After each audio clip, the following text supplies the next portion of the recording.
Le cliquetis de l'argenterie était le seul son dans la pièce jusqu'à ce que ma sœur décide de gâcher la matinée. « Maman, papa, dit-elle entre deux bouchées de toast à l'avocat, j'ai besoin de plus de place pour mes vêtements. J'ai pensé qu'Élise devrait déménager. Je pourrais transformer sa chambre en dressing. Avant de commencer, laissez un commentaire et dites-nous d'où vous venez et de quelle ville vous regardez nos vidéos. Et après avoir regardé toute la vidéo, n'oubliez pas de nous dire ce que vous feriez dans cette situation. Soyez honnête.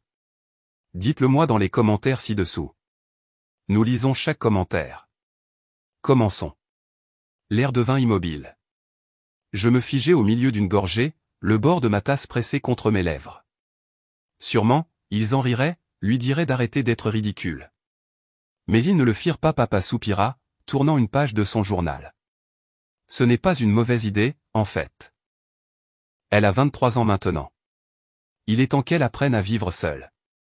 Maman ajouta doucement, tu restes ici depuis des mois, ma chérie. Il est peut-être temps que tu trouves un endroit plus près de ton travail. Je posai ma tasse lentement, la céramique claquant contre la table plus fort qu'elle n'aurait dû.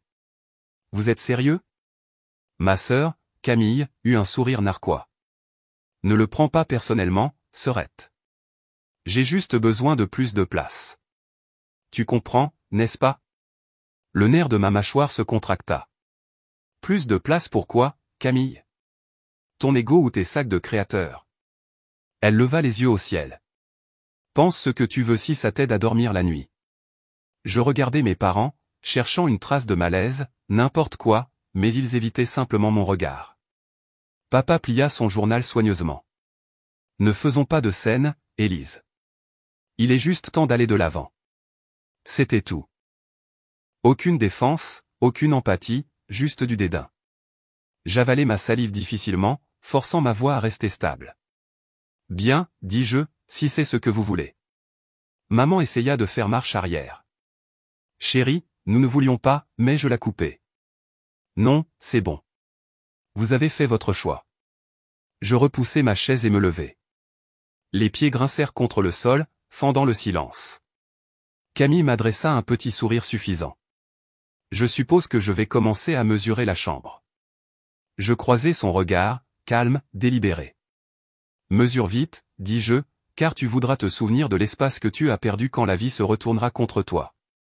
Elle cligna des yeux, confuse, mais je ne lui laissai pas le temps de répondre.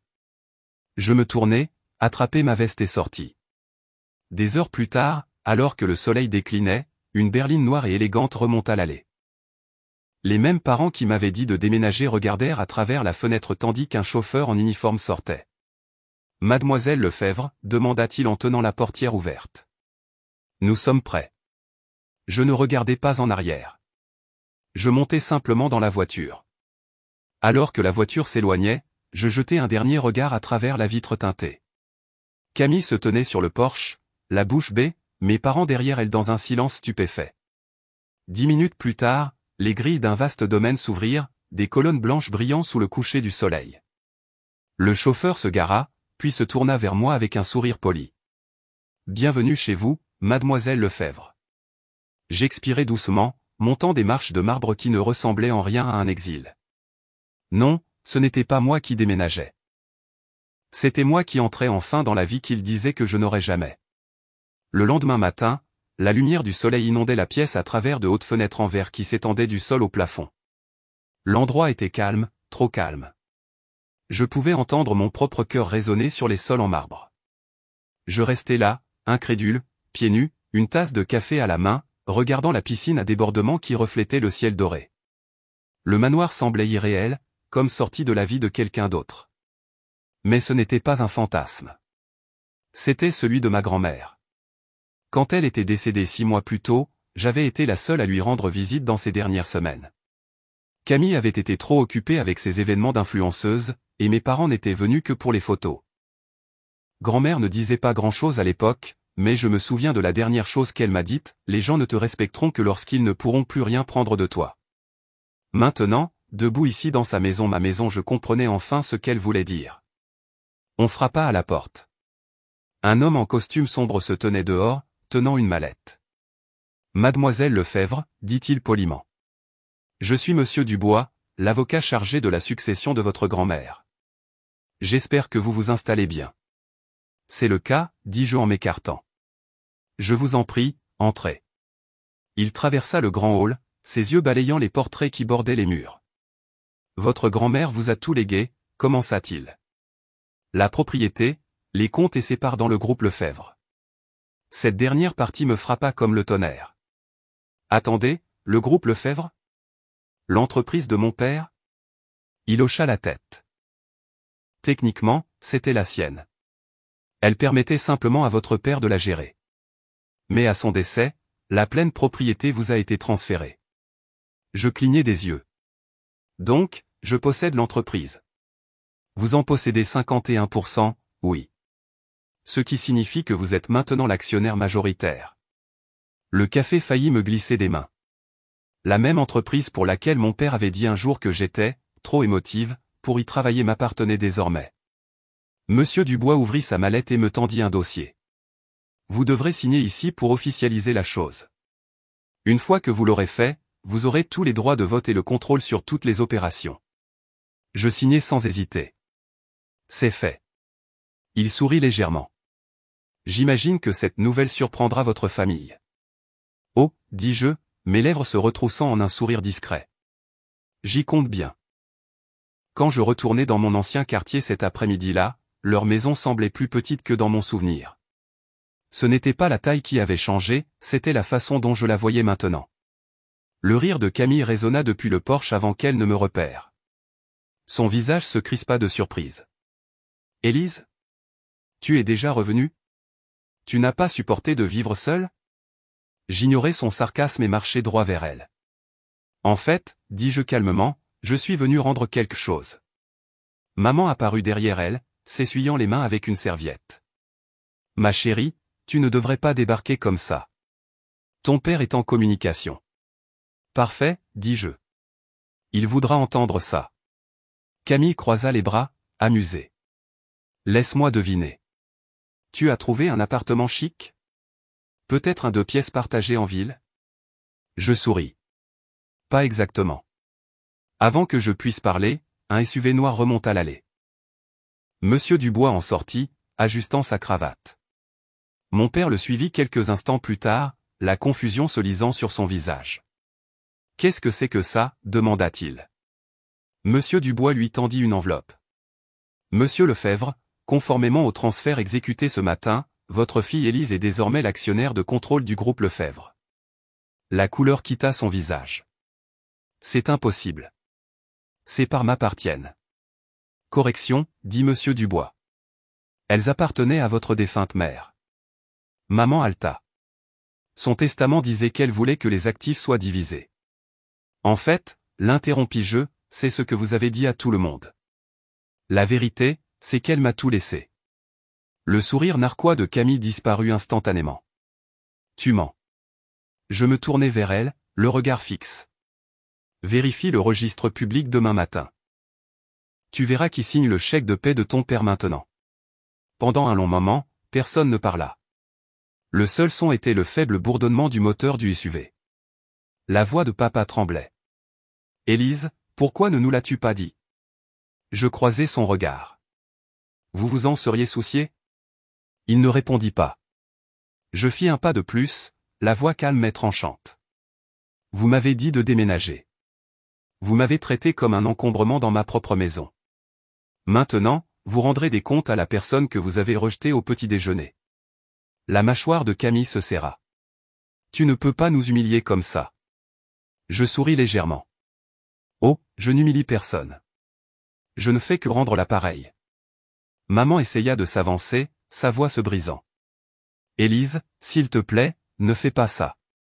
Nous sommes toujours une famille. Une famille?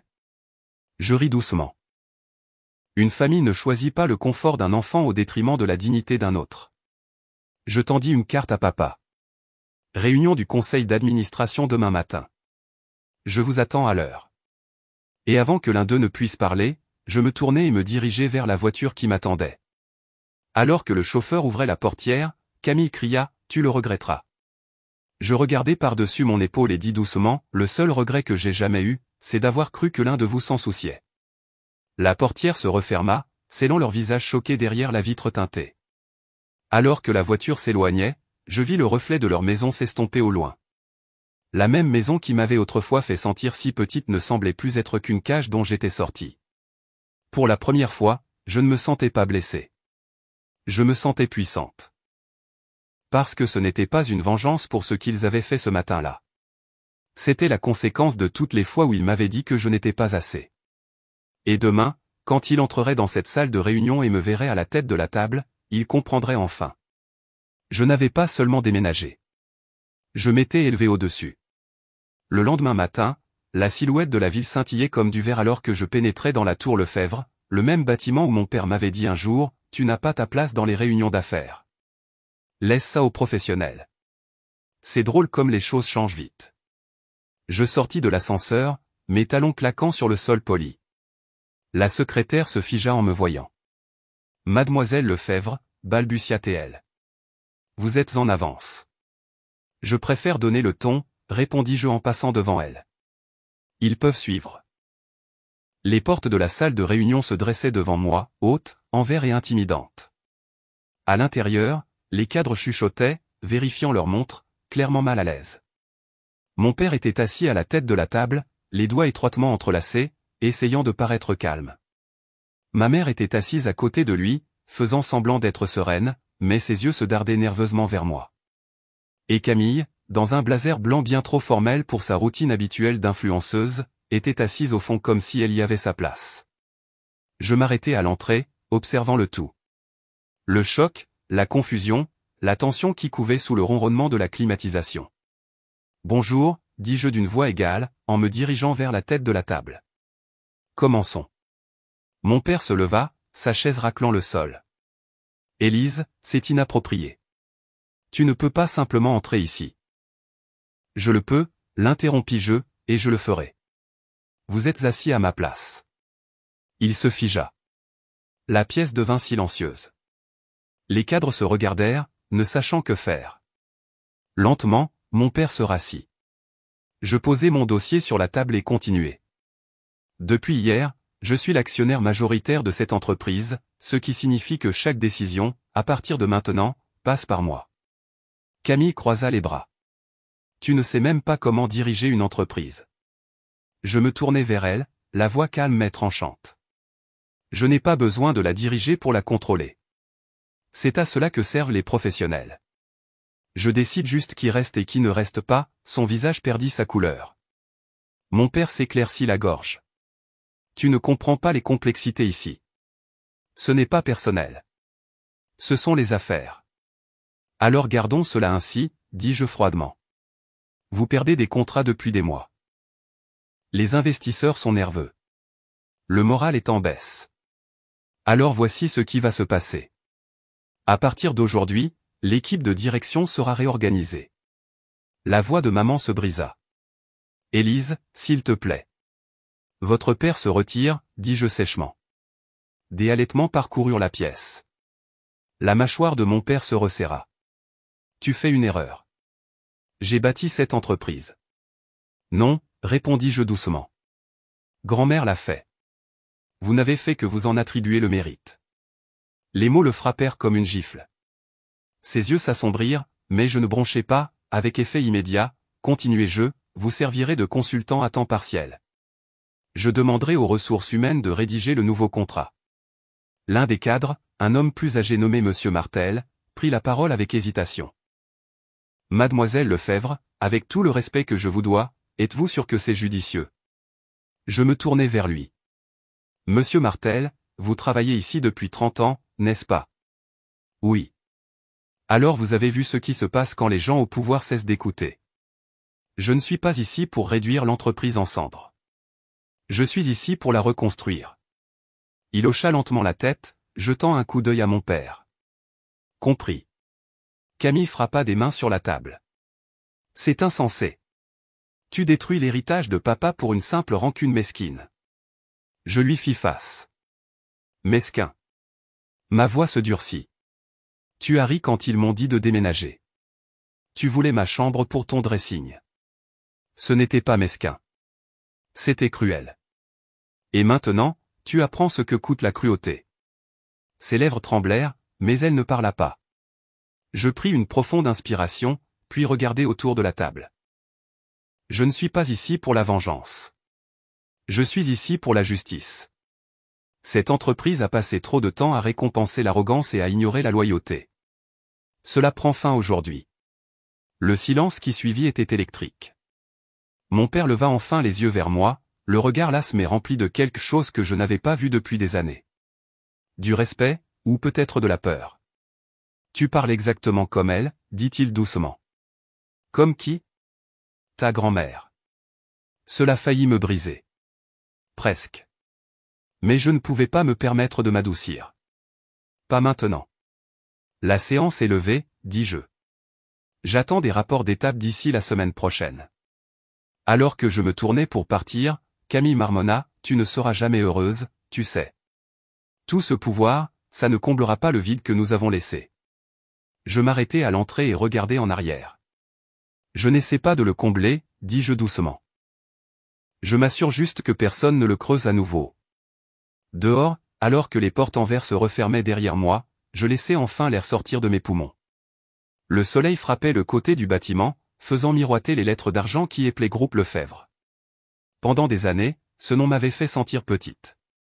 Maintenant, il était mien. Des journalistes attendaient déjà près du trottoir. Mademoiselle Lefebvre, est-il vrai que vous avez repris l'entreprise de votre père, demanda l'un d'eux. Je souris légèrement. Non, dis-je. J'ai repris ce qui était déjà à moi. Alors que je montais dans la voiture, le chauffeur demanda, on rentre à la maison, mademoiselle Lefebvre? Je regardais mon reflet dans la vitre calme, posée, méconnaissable par rapport à la fille qui s'asseyait autrefois en silence à la table du petit déjeuner de sa famille. Non, dis-je avec un petit sourire. Pas à la maison. Au siège social. La ville défilait à l'extérieur. Les mêmes rues que j'avais autrefois parcourues en me sentant invisible. Mais plus maintenant. Désormais, chaque kilomètre en avant était un rappel. Je n'avais pas seulement quitté la maison ce matin-là parce qu'il m'avait dit de déménager. Je l'avais quittée parce que j'étais destiné à la dépasser. Et pour la première fois, je ne me sentais pas comme la fille qu'ils avaient rejetée. Je me sentais comme la femme qui avait enfin renversé la situation. 2 semaines passèrent avant que je n'aie de leurs nouvelles. À ce moment-là, l'entreprise avait commencé à se stabiliser. De nouveaux contrats étaient signés, le moral était au beau fixe, et la presse me qualifiait de « l'héritière discrète qui a remodelé le groupe Lefebvre ». Chaque fois que je voyais ce titre, je ressentais une fierté douce amère. Je ne l'avais pas fait pour me prouver quoi que ce soit à qui que ce soit, mais c'était agréable de savoir que la fille qu'ils qualifiaient de démotivée avait reconstruit ce qu'ils avaient presque détruit. Cet après-midi-là, alors que j'examinais des propositions dans mon bureau, la réceptionniste m'appela, « Mademoiselle Lefebvre, votre famille est ici. » Je fermai lentement le dossier. « Faites-les entrer. » La porte s'ouvrit. Mon père entra le premier, plus lentement que d'habitude, sa posture n'étant plus imposante. Ma mère suivit, tenant fermement son sac à main, les yeux rouges d'avoir pleuré.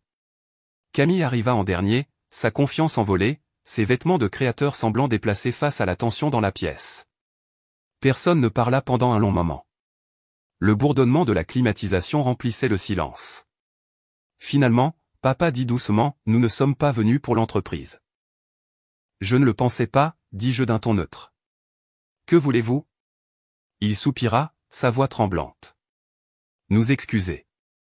Nous t'avons terriblement traité, Élise. Ta mère et moi. Nous t'avons manqué.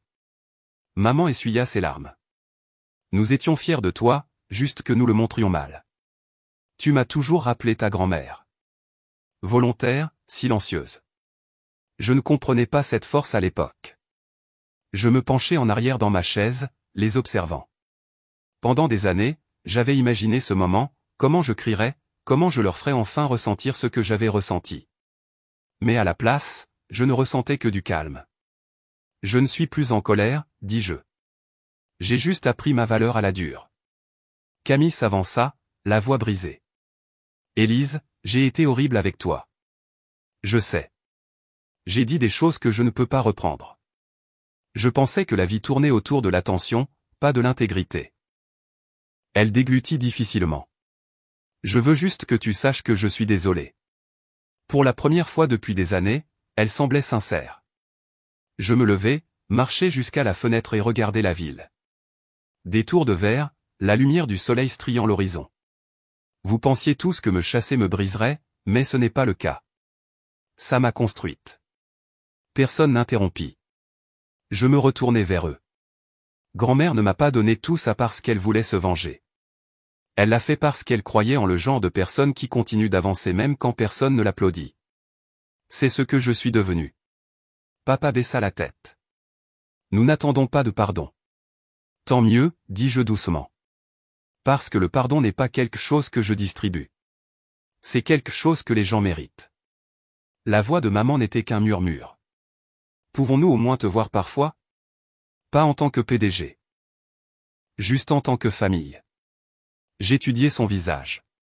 Plus âgée maintenant, plus douce. Peut-être enfin honnête. Peut-être, dis-je. Mais ça prendra du temps. Elle hocha la tête, des larmes coulant silencieusement. Camille s'avança, tendant légèrement la main, mais elle ne me toucha pas, si jamais tu as besoin de moi. Je souris légèrement. Je n'en ai pas besoin, mais merci. Ils partirent tranquillement. Quand la porte se ferma, je retournai à mon bureau et regardai la photo encadrée de grand-mère. Ses yeux doux semblaient esquisser un sourire entendu. Je suppose que tu avais encore raison, murmurai-je. Les gens te respectent davantage quand ils ne peuvent plus rien prendre de toi. Dehors, le soleil plongeait derrière l'horizon, peignant les fenêtres d'or. La ville semblait vivante, comme un millier d'histoires de gens qui perdent, se brisent et se reconstruisent. Je restais là à regarder la lumière s'estomper. Et pour la première fois, je ne pensais pas à la vengeance, à la perte ou à la famille qui m'avait autrefois sous-estimé. Je pensais à la paix. Je n'étais plus la fille qu'ils avaient chassée au petit déjeuner. J'étais la femme qui avait construit sa propre table. Et alors que les lumières de la nuit scintillaient sur la tour de verre qui portait le nom de ma famille, je murmurai doucement, cette fois, ce n'est pas moi qui déménage. C'est le monde qui bouge pour moi.